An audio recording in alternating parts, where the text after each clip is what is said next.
정말 멋지죠? 시원하게 쫙 파도를 가르면서 미끄러지는 서퍼들을 보면요.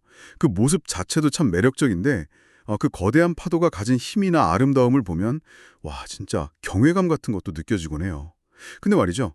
이 파도를 제대로 좀 이해하고 그 위에 올라타는 거. 여기에는 우리가 잘 모르는 어떤 비밀 같은 게 숨겨져 있다고 하더라고요. 혹시 뭐 서핑을 직접 해보셨거나 아니면 그냥 받아보면서 저 파도는 대체 어떻게 움직이는 거지? 하고 궁금해 보신 적 없으신가요? 오늘 저희가 좀 자세히 들여다볼 자료는요. 베스트 SUP 투어라는 유튜브 채널에 올라온 서핑에서 파도의 비밀, 와우, 서핑 영상입니다. 네, 이 자료를 통해서 서핑할 때 파도를 좀 어떻게 봐야 하는지 그리고 특히 중요한 거죠. 에너지를 좀 덜 쓰면서도 파도를 효과적으로 잡는 방법. 그게 뭔지 그 핵심을 좀 알아보려고 합니다. 자, 이 흥미로운 자료 속으로 한번 같이 들어가 보시죠. 이번 시간에 저희 목표는 이겁니다. 이 자료에서 말하는 파도의 비밀, 이게 구체적으로 뭔지 좀 알아보고 또 안전을 위해서 서핑 규칙이 왜 그렇게 중요한지 그리고 제일 재밌을 것 같은 부분인데요. 어떻게 하면 힘은 좀 아끼면서 파도를 더 잘 잡을 수 있는지 그 비결을 좀 파헤쳐보는 겁니다. 자, 일단 자료 속 장면을 한번 상상해보죠. 그 서퍼들이 좋은 파도를 기다리면서 바다 위에 이렇게 동동 떠 있잖아요. 라인업이라고 하죠, 보통. 그러다가 이제 크고 힘 좋은 파도, 영상에서는 이걸 세트 파도라고 부르던데 이게 딱 밀려오면 너도 나도 잡으려고 막 달려들죠. 근데 영상에서는 바로 이때 서핑 규칙이랑 매너가 정말 중요하다고 강조를 해요. 특히 그 피크라고 하죠. 파도가 가장 정점에서 이렇게 딱 부서지기 시작하는 곳. 거기서는 먼저 자리 잡은 사람이 우선이다. 그리고 다른 서퍼 앞길을 막으면서 파도를 가로채는 거. 드라이빙이라고 하던데 이건 절대 하면 안 된다고요. 이게 그냥 뭐 예의상 문제만은 아닐 것 같은데요. 맞습니다. 그게 단순한 에티켓 문제를 넘어서요. 이건 진짜 서퍼들의 안전하고 바로 연결되는 문제거든요. 자료에서도 딱 짚고 있는데 서핑이라는 게 생각보다 속도가 꽤 빨라요. 그냥 물 위에서 이렇게 부드럽게 가는 것 같아도 실제로는 상당한 속도로 움직이는 거거든요. 만약에 규칙을 어기고 누가 이미 타고 있는 파도에 갑자기 끼어들거나 앞을 확 가로막는다. 이러면 정말 위험한 충돌로 이어질 수가 있어요. 보드도 딱딱하고 사람끼리 부딪혀도 크게 다칠 수 있으니까요. 속도 때문에 그 충돌 위험이 확 커지는 거군요. 하긴 안전이 제일 중요하겠죠. 그렇죠. 피크 우선권이라는 것도 단순히 저 사람이 좋은 자리 잡았으니 먼저 타세요 이런 의미도 있지만 더 근본적으로는 한 파도에 여러 사람이 막 뒤엉키면서 생길 수 있는 충돌 위험, 이걸 미리 막기 위한 안전 규약 같은 거예요. 그러니까 서핑 커뮤니티에서 자연스럽게 이게 생겨나고 또 계속 강조되는 거죠. 안전하고 질서를 지키려고요. 네네, 이해가 되네요. 자, 그럼 이제 이 자료의 진짜 핵심이죠. 파도의 비밀이라고 하는 부분으로 좀 넘어가 볼까요? 아까 말씀하신 그 세트 파도, 보통 서너 개 정도 큰 파도가 이렇게 연달아 오는 걸 말한다고 했잖아요. 근데 여기서부터가 진짜 좀 흥미로운 지점인데요. 영상에 따르면 분명히 내 눈앞에 괜찮아 보이는 파도가 막 다가오고 있어요. 그래서 됐다, 저거 타야지 하고 막 온 힘을 다해서 패들링을 시작했는데 이상하게도 그 파도가 나한테 오기도 전에 그냥 스르륵 하고 힘이 빠지면서 사라져버리는 경우가 있다는 거예요. 네, 바로 그겁니다. 아니 파도가 오고 있는데 없어진다고요? 이게 대체 뭐죠? 그 지점이 정말 많은 서퍼들, 특히 이제 막 시작하는 분들이 제일 혼란스러워하고 또 에너지를 막 낭비하게 되는 그런 부분이에요. 눈으로는 분명히 저 정도면 탈 수 있겠다 싶은 파도가 이렇게 막 형성돼서 다가오는 걸로 판단했는데 막상 그 파도가 내 위치에 도달할 때쯤 되면 힘이 약해지거나 심하면 거의 사라져 버리는 거죠. 잠깐만요. 그러면 그 파도가 오는 줄 알고 미리 막 전력으로 패들링한 거는 그건 완전 헛수고가 된다는 건가요? 와, 생각만 해도 진짜 힘 빠지는데요? 정확합니다. 자료에서는 바로 그 점을 약간 비밀처럼 표현하면서 지적하고 있는 거예요. 오지도 않을 파도 혹은 내가 있는 곳까지는 그 힘이 전달되지 않을 파도를 향해서 미리부터 막 힘껏 패들링하는 것. 이것만큼 비효율적인 게 없다는 거죠. 많은 서퍼들이 이런 경험 때문에 불필요하게 체력을 막 소모한다고 해요. 영상에서는 이걸 좀 특이하게 파도의 힘만 이동한다?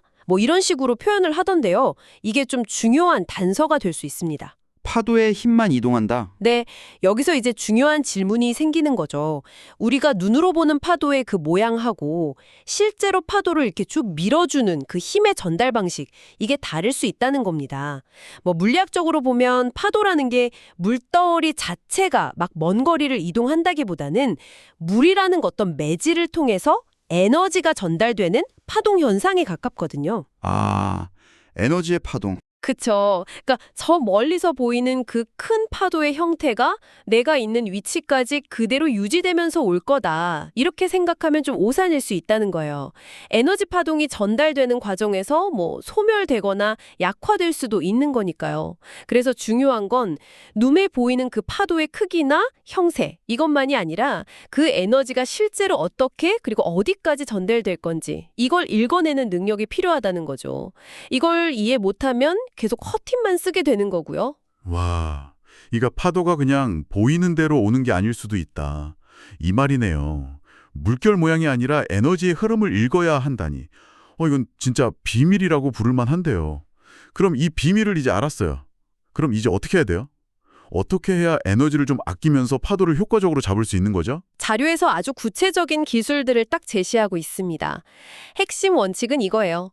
적은 에너지로 부드럽게 파도를 잡는 것.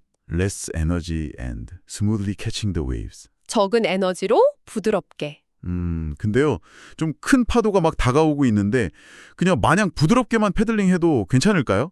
괜히 타이밍 놓쳐서 파도를 못 잡게 되는 건 아닐지 약간 걱정이 되는데요. 아, 그거 좋은 질문입니다. 바로 그 점이 많은 분들이 좀 빠지기 쉬운 함정 같은 거죠. 파도가 보인다고 무조건 막 서둘러서 전력으로 패들링하는 거. 이게 능사가 아니라는 겁니다. 그래서 자료의 첫 번째 조언이 바로 이거예요. 절대 서둘러서 힘을 빼지 마라. 파도가 올 거라고 그냥 속단하고 미리부터 막 허둥지둥 에너지를 낭비하지 말라는 거죠. 그럼 어떡해요?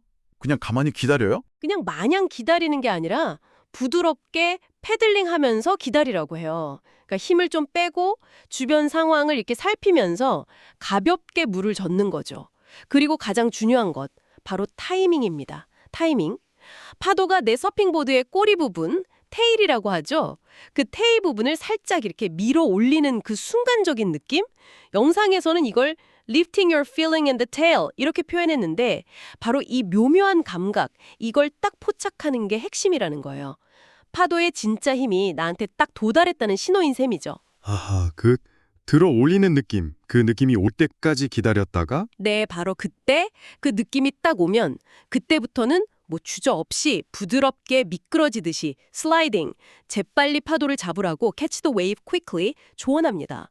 여기서 중요한 건 힘을 막 폭발적으로 빡 쓰는 게 아니라 이미 전달되기 시작한 그 파도의 힘에 자연스럽게 이렇게 쓱 올라타는 듯한 아주 부드러운 움직임이에요.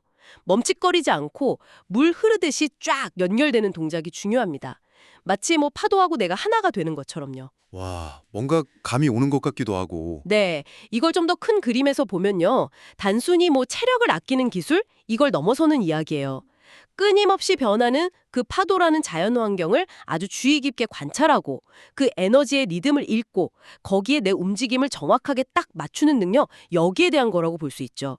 섣불리 막 예측하고 덤벼드는 대신에 실제 파도의 힘이 도달하는 그 순간을 좀 인내심 있게 기다렸다가 정확한 타이밍에 반응하는 지혜, 이게 필요한 겁니다. 관찰과 타이밍, 그리고 지혜. 서핑이 생각보다 깊이가 있네요. 그렇죠.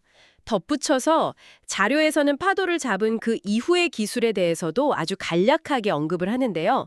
빠른 방향 전환, 퀵 터너 연습하고 최소한의 노력, 마이너리티 에포트로 턴하는 연습이 중요하다고 이야기해요.